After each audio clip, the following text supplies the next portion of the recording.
Ayushman Bharat digital mission ABDM ഹോസ്പിറ്റൽസിന് ID provide ചെയ്യുന്നത്. അത് ഉപയോഗിച്ചിട്ടാണ് ഗ്രേപ്സിൻ്റെ ABDM ഇൻ്റഗ്രേഷൻ നമുക്ക് ഹോസ്പിറ്റലുകളിൽ ചെയ്യാൻ പറ്റുന്നത്.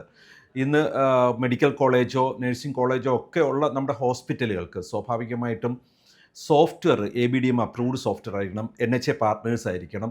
Grapes NHA പാർട്ട്ണറാണ്, ABDM M1 M2 M3 certified software ആണ്. പക്ഷെ നമ്മുടെ ഹോസ്പിറ്റലിന് സ്വാഭാവികമായിട്ടും നമ്മുടെ ഒരു ഇൻസ്റ്റിറ്റ്യൂഷൻ്റെ ABDM രജിസ്ട്രേഷൻ ID ഉണ്ട്.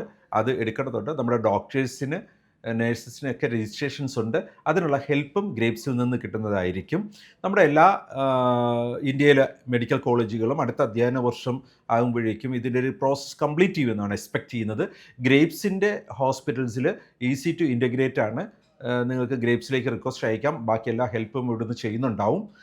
അതർ ഹോസ്പിറ്റൽസിന് ഗ്രേപ്സിൻ്റെ ABDM ഇൻ്റഗ്രേഷൻ ഉള്ള EMRലേക്ക് വരുന്നതിന് താഴെ കാണുന്ന ലിങ്കിൽ റിക്വസ്റ്റ് അയക്കാൻ പറ്റുന്നുണ്ടാവും.